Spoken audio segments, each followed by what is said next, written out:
Hello and welcome.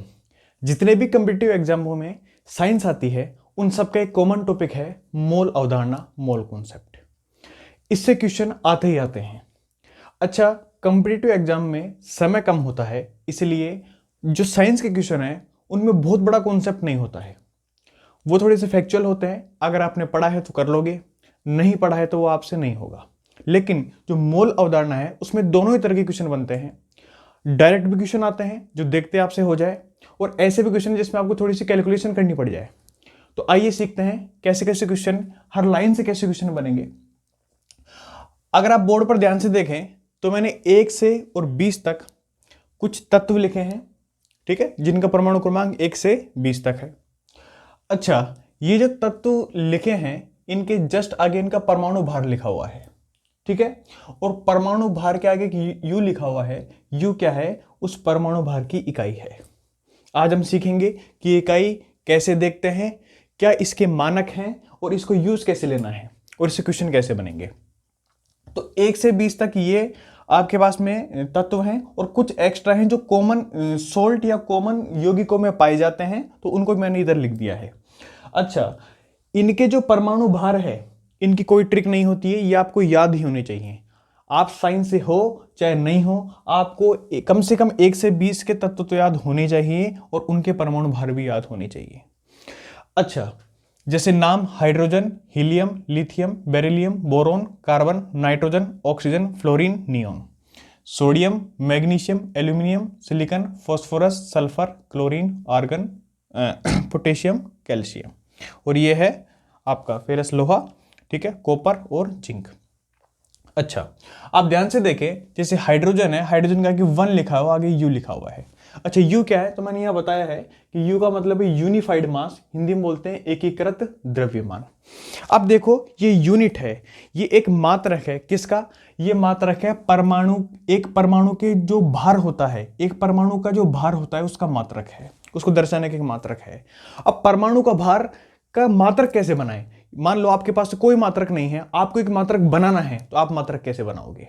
जैसे मैं starting में क्या करूंगा, मान लो मैंने एक मार्कर लिया, मेरे को इसको मतलब मेजर करना है, इसका वेट मेजर करना है, लेकिन मेरे पास कोई भी मात्रक नहीं है कि मैं उसको किस में मेजर करूं, ग्राम में करूं, किलोग्राम में करूं, इकाई में करूं, मेरे पास कुछ भी नहीं है, मुझे मानक बनाना है।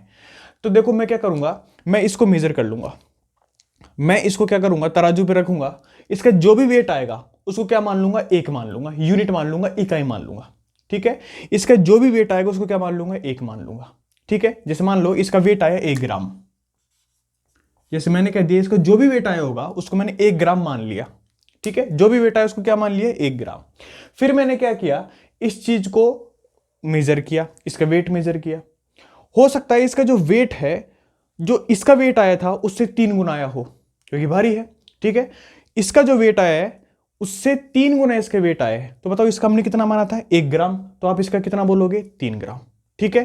तो हमने क्या किया, एक मानक चीज मानी, उसको हमने मेजर किया, और उसको हमने नाम दे दिया कुछ भी इकाई, ठीक है। और फिर उसके रेस्पेक्ट में उससे तुलना करके हम दूसरी चीजों को क्या करते हैं, मेजर करते हैं। ऐसे ही देखो, ये यू क्या है, इधर देखो, कार्बन 12, ठीक है, कार्बन 12 एक समस्थानिक है।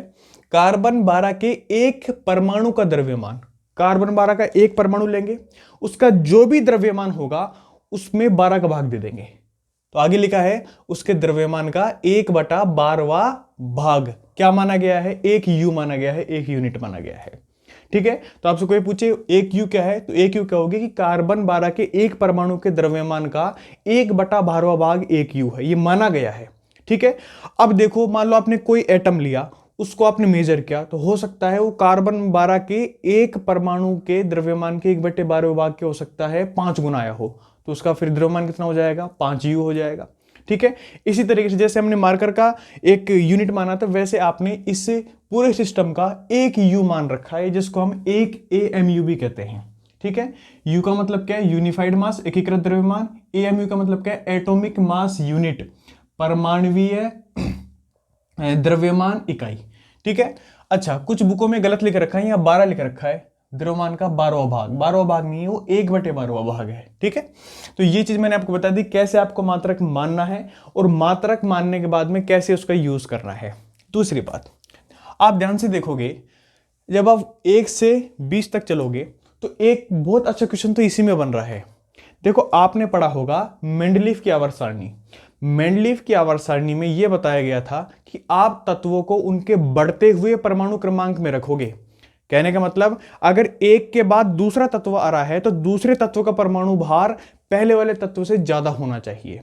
अब देखो आप यहां से यहां तक आओगे तो बढ़ रहा है। देखो 1 4 7 9 10.8 12 14 16 19 20 बढ़ रहा है। यहां तक भी बढ़ेगा, सब जगह बढ़ रहा है। लेकिन देखो यहां आना, आर्गन का देखो 39.9 है और पोटेशियम का कितना है 39.09 है। अब देखो आर्गन के बाद पोटेशियम आ रहा है, लेकिन इस पोटेशियम का जो परमाणु द्रव्यमान है वो आर्गन से कम है। आर्गन का ज्यादा है, देखो 39.9 और पोटेशियम का कितना है 39.09। तो ये एक अपवाद है।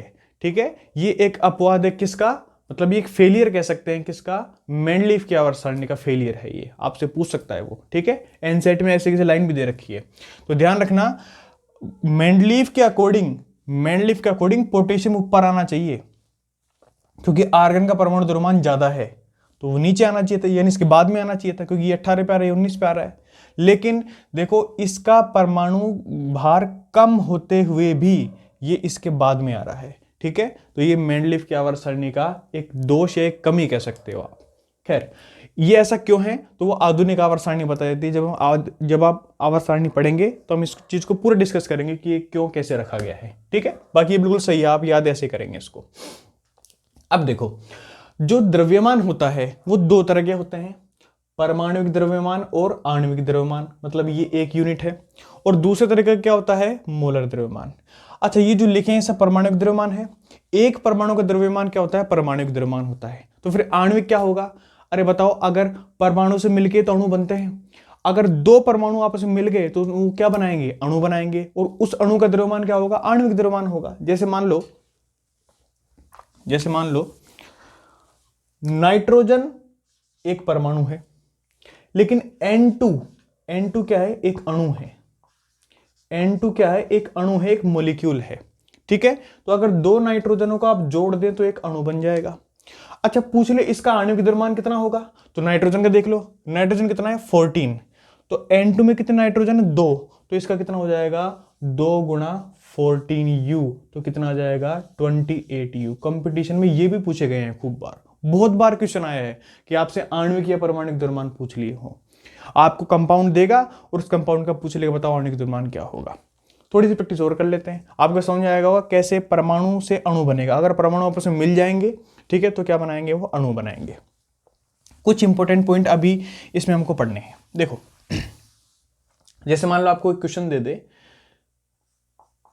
H2SO4, आपको इसका आणविक द्रव्यमान बताना है, आणविक द्रव्यमान या फिर एक अणु का द्रव्यमान, इसके एक अणु का द्रव्यमान बताना है।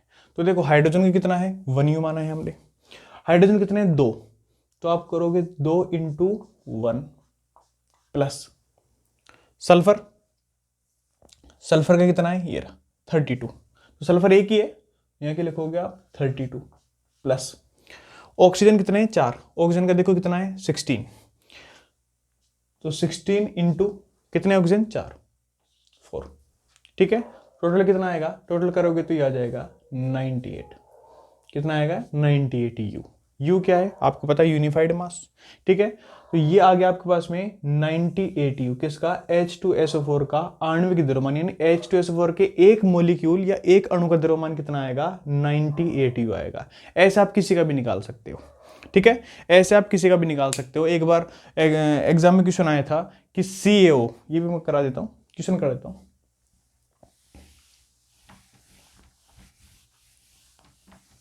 ये किसी कंपीटिटिव एग्जाम में आया हुआ है, आपसे पूछा था CaO, ठीक है, ये कैल्शियम और ये क्या है ऑक्सीजन है, तो इनके जो द्रव्यमान है ना उनका अनुपात पूछ लिया था, यानी Ca और ऑक्सीजन इनका आपको अनुपात बताना है। तो कितना आसान है, देखो Ca का कितना है 40, ठीक है, U है ये, 404 मत मान लेना, U है ये, ठीक है। Ca कितना है 40 और ऑक्सीजन का कितना है, ऑक्सीजन का होता है देखो 16, ऑक्सीजन का है 16, तो आप क्या कर लोगे, कैंसिल कर लो, ये आएगा 5/2 यानी 5:2 इसका आंसर आ जाएगा, ठीक है। 8 से काट लेना। तो ये उस क्वेश्चन का आंसर था। तो ऐसे इजी क्वेश्चन पूछे हैं, बस आपको ये चीज अब ये याद होंगी तो ये क्वेश्चन होंगे, ये तो नहीं होंगे क्वेश्चन, ठीक है। दूसरी बात, एक बहुत इंपॉर्टेंट नोट आपको बताने जा रहा हूं, ठीक है। अच्छा, आज हम इस पे चर्चा करेंगे ओनली, ये हम बाद में जब मोल पढ़ेंगे उसके बाद करेंगे, ठीक है। इसके लिए मोल की हमको जरूरत होगी, लेकिन एक इंपॉर्टेंट पॉइंट है जिससे खूब क्वेश्चन आए हैं और ज्यादातर लोग इसी में फंसते हैं। देखो मैं लिख रहा हूं सामान्यतः, ये सब तत्व हैं, ठीक है। सामान्यतः तत्व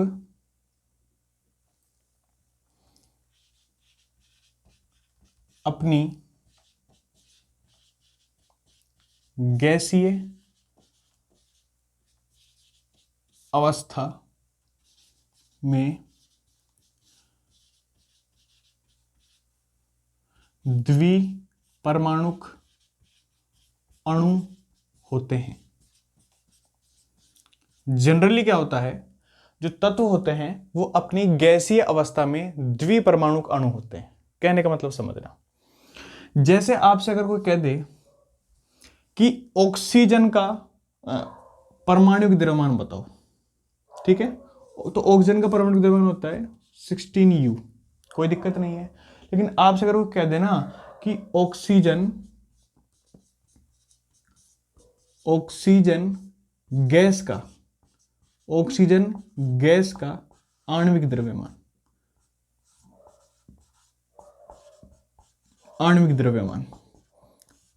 तो इसका मतलब चेंज हो जाता है। मैंने कहा है सामान्यतः तत्व अपनी गैसीय अवस्था में द्विपरमाणुक अणु होंगे, यानी ऑक्सीजन गैस बोला ना, तो ऑक्सीजन गैस का मतलब हो गया O2, क्योंकि यहां लिखा है द्विपरमाणुक अणु, यानी जैसे ही ऑक्सीजन गैस बोल दी इसका मतलब हो गया O2, जैसे ही हाइड्रोजन गैस बोल दी तो उसका मतलब हो गया H2, जैसे ही क्लोरीन गैस बोल दी उसका मतलब हो गया Cl2, जैसे ही नाइट्रोजन गैस बोल दी उसका मतलब हो गया N2, ठीक है, समझ गए। मतलब अगर गैसीय अवस्था में बात कर रहे हैं, किसी भी तत्व की गैसीय अवस्था को डिफाइन कर रहे हैं, तो हम क्या कहेंगे, फिर वो परमाणु नहीं रहा, फिर वो अणु हो गया। और कौन सा, वो द्विपरमाणु मतलब वो अणु जिसमें 2 परमाणु हो, जैसे इसमें 2 परमाणु हैं, इसमें भी 2 हैं, इसमें भी 2 हैं, इसमें भी 2 थे। तो अब बताओ, अब इसका आंसर क्या आ जाएगा, ऑक्सीजन गैस का आणविक द्रव्यमान क्या आ जाएगा, ये आ जाएगा, एक ऑक्सीजन का कितना है 16, वहां कितने हैं 2, तो 2 × 16 कितना आ जाएगा 32U। ये भी कंपटीशन में आया हुआ है, ठीक है। तो ये जितने भी मैंने चीज लिखी हैं वो सब क्वेश्चन आए हुए हैं, ठीक है। लेकिन आपको बस फैक्ट पता होना चाहिए, आपको स्टेटमेंट याद होनी चाहिए, बहुत इंपॉर्टेंट स्टेटमेंट है, लेकिन अधूरा है अभी भी।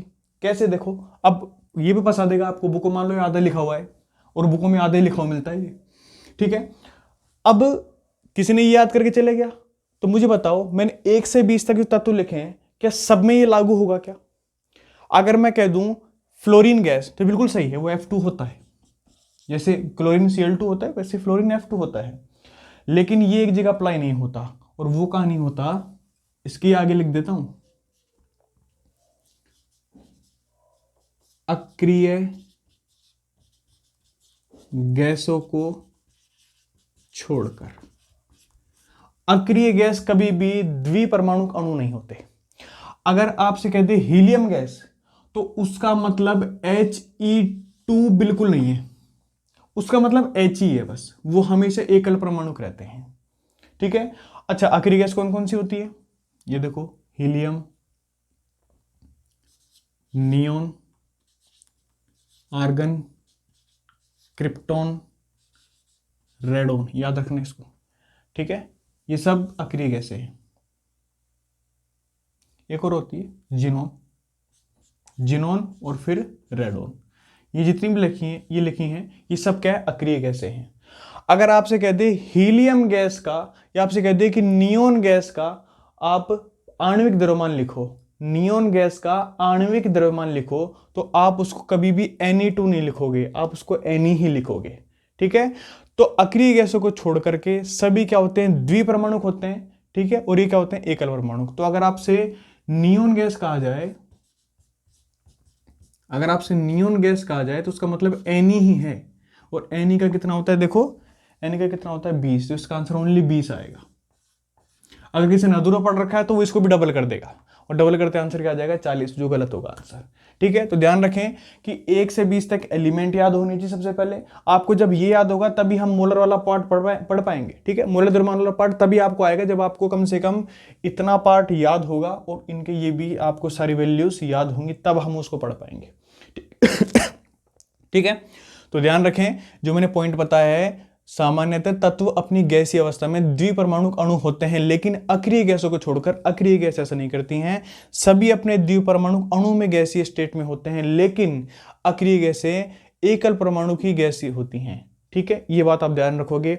अगर आपको कंटेंट पसंद आया तो प्लीज वीडियो को लाइक करें, शेयर करें, सब्सक्राइब करें।